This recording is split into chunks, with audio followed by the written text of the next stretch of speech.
hipotiroidismo? Boa noite, Wallace. Boa noite, você, internauta. Parabéns pelo seu interesse nesse assunto. O tradicional é você pedir no sangue o TSH, o T4 livre, o T3 livre. Esse é o tradicional. Mas essa reunião de exames deixa muito a desejar. A tireoide tem como função principal no corpo cuidar do metabolismo basal, manter você vivo. E esse metabolismo basal é refletido pela temperatura corporal. Ou seja, em última análise, a tireoide tem que manter a sua temperatura corporal em 36,6. Quando você acordar amanhã de manhã, você pega um termômetro, baixa ele abaixo de 35, antes de você levantar, coloca ele na axila, deixa 8 minutos e tira. Se a temperatura estiver abaixo de 36,6, tudo indica que a sua tireoide não está otimizada. Esse é um trabalho feito de 40 anos de estudo pelo Dr. Brother Burns e, na minha opinião, é o melhor. Porque quando vai esperar o TSH subir, o TSH não é um hormônio da adenohipófise. O TSH não é um hormônio da tireoide, é um hormônio da adenohipófise. E a adenohipófise também vai envelhecendo com o passar do tempo. Então, esse mecanismo de feedback para pegar um hormônio que não é da tireoide é muito complicado. E na medicina brasileira, o que se usa, o médico do SUS, por exemplo, ele olha o TSH. Se o TSH estiver abaixo de 5, ele fala para o paciente ou o paciente que está na frente, você não tem nada. E esse paciente vai para outro médico, fica 10, 12 anos com doença de hipotiroidismo e ninguém faz o diagnóstico. É muito interessante isso. Então, vamos fazer algumas perguntas aqui, doutor Laís, exatamente para, de maneira didática, possibilitar que você traga aí todo esse conhecimento para esclarecer essas pessoas, eventualmente têm algum problema na tireoide ou que queiram se prevenir. Então, eu gostaria que você explicasse para a nossa audiência o que significa o hipotireoidismo tipo 2. O hipotireoidismo tipo 2 é quando o problema não está acontecendo na tireoide, está acontecendo fora dela. Ou porque um hormônio não está virando outro, porque a tireoide produz 5 hormônios. Ela produz o T1, o T2, o T3, o T4, ela produz a calcitonina, que nós não vamos discutir aqui hoje. Então, o hormônio verdadeiro é o T3, que é a triiodotironina. A tireoide produz o pró-hormônio, que é o T4, que é a tiroxina. E esse T4 tem que virar T3 na periferia, principalmente no fígado, nos rins, no intestino. E muitas coisas proíbem disso de acontecer. Uma mulher que está tomando anticoncepcional, um indivíduo que está tomando beta-bloqueador, um indivíduo que está tomando estatina, um indivíduo que tem um cortisol muito elevado ou muito baixo por fadiga adrenal. Aqui só algumas, eu poderia continuar mais 100 coisas. Prejudicam a produção do T4 no T3. Então, a tireoide fez o trabalho dela e produziu o T4. O T4 não fazendo conversão em T3, o problema já não é de um hipotiroidismo lá da tireoide. É o que se chama hoje de hipotiroidismo tipo 2. Do mesmo modo que você tem diabetes tipo 2, onde você vai medir a insulina e ela está até aumentada, que a diabetes tipo 2 é causada por uma resistência insulínica a nível de receptor, o T4 pode não virar T3, ou mesmo virando T3. O T3 agora tem problemas de receptor. Vou dar um exemplo simples. Uma mulher que menstrua mais frequentemente que cada 25 dias, que tem um fluxo menstrual acentuado, tendo que trocar mods 2, 3 vezes por dia, e menstrua por mais de 4 ou 5 dias, a quantidade de sangue que ela perde numa menstruação é substancial. E isso leva a uma queda do ferro. E o melhor jeito de nós medirmos ferro no sangue é a ferritina. Então, ela termina com a ferritina abaixo de 70. Então, uma mulher com ferritina abaixo de 70, ela tem um hipotiroidismo tipo 2. Por isso que é tão comum o hipotiroidismo nas mulheres. 10 a 15 vezes mais do que o homem.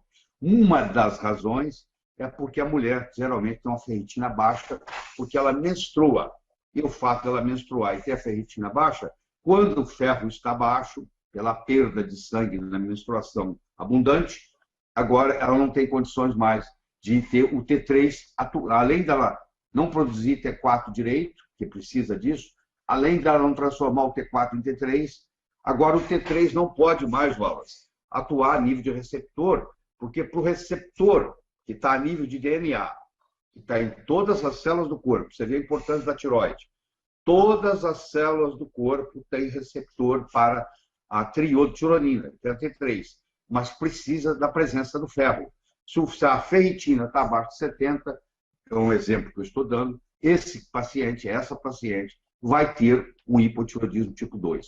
Se você ver hoje, o hipotireoidismo tipo 2 é mais comum do que o hipotireoidismo primário da tireoide, porque são dioxinas que interferem lá, são xenobióticos, o ar está contaminado, o solo está contaminado, a água está contaminada, e isso contamina os receptores, são chamados disruptores endócrinos, que vão lá e prejudicam esse hormônio T3 atuar no seu receptor a nível de DNA. Interessante, Laí. Então, seguindo essa parte inicial aí de tornar acessível esse conhecimento, eu gostaria que você falasse quais são os hormônios da tireoide e qual a função deles, para esclarecer melhor para a nossa audiência aí. A tireoide produz o T1 e o T2, que ainda é uma incógnita para que servem. Produz o T3 e o T4. O T4 é mais ou menos um armazenador, porque o T4 não é hormônio, ele é um pró-hormônio.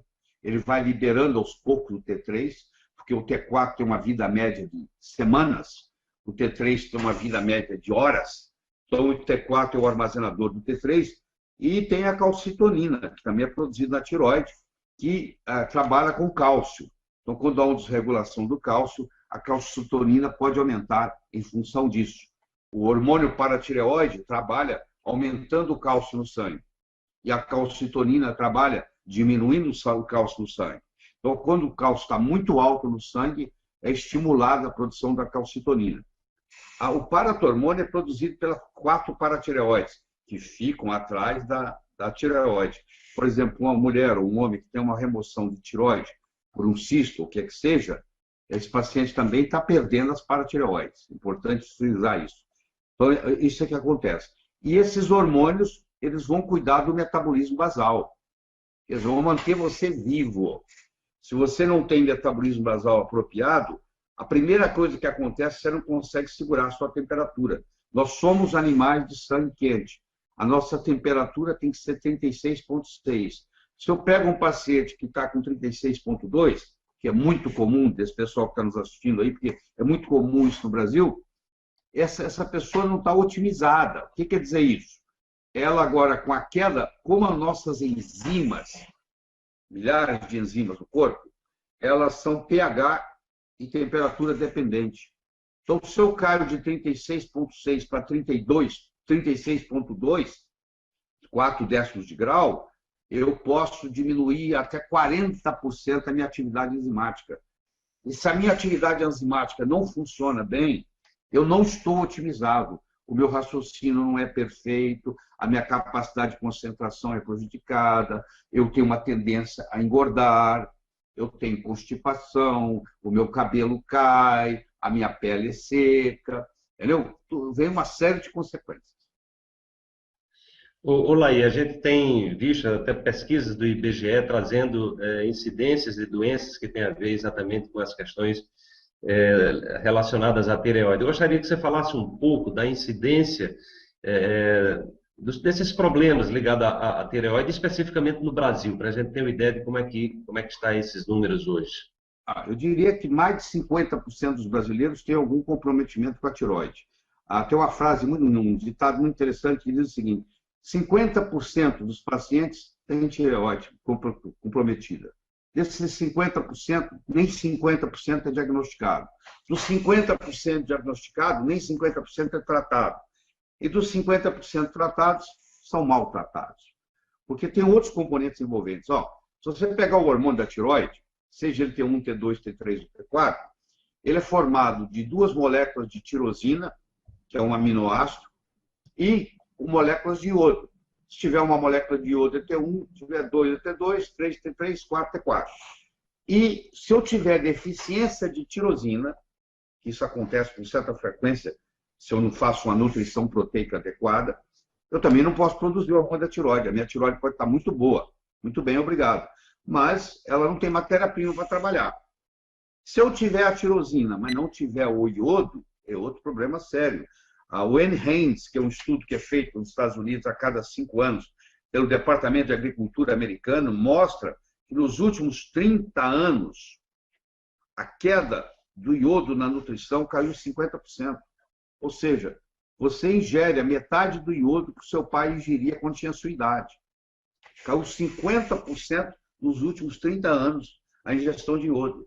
E quando você tem deficiência de iodo, é um problema muito sério. Por que é sério? Porque nós temos mais ou menos 1.500 miligramas de iodo no corpo. Só 50 miligramas, ou só 3,3% está na tireoide.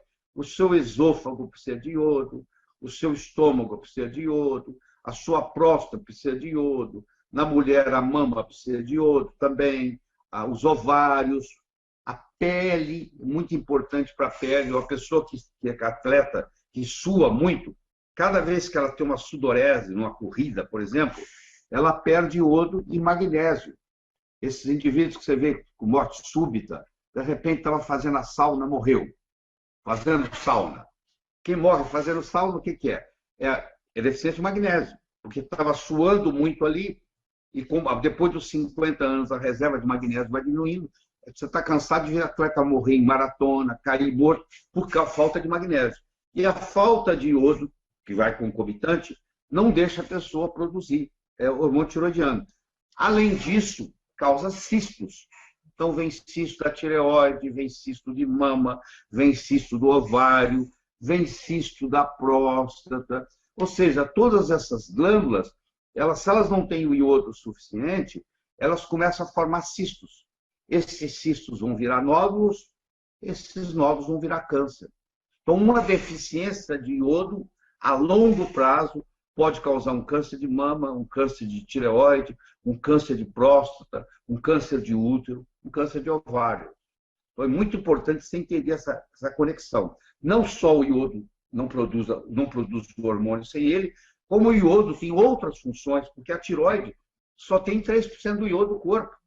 A pele tem 20%, o músculo tem 30%, o tecido adiposo tem 32%. Então, quando falta iodo em todos esses lugares. E na medicina, infelizmente, nós temos o que nós chamamos de iodofobia. O médico acha, erradamente, que se ele der iodo para uma pessoa, ele vai lesar a tireoide dessa pessoa. Por que ele acha isso? Porque no momento que ele começa a dar iodo, há uma elevação do TSH. E na medicina clássica, o TSH aumentado quer dizer lesão da tireoide. Não nesse caso. Quando eu começo a dar iodo para uma pessoa, eu começo a desintoxicá-la de bromo, de flúor, de cloro, que são os outros halógenos que competem com iodo. E nesse processo de eliminar esses outros, eu começo a ter problemas. Eu posso ter até a coisa que eles chamam de alergia de iodo, que na realidade não é alergia. Ninguém tem alergia a iodo inorgânico. É justamente a reação de Hersheimer.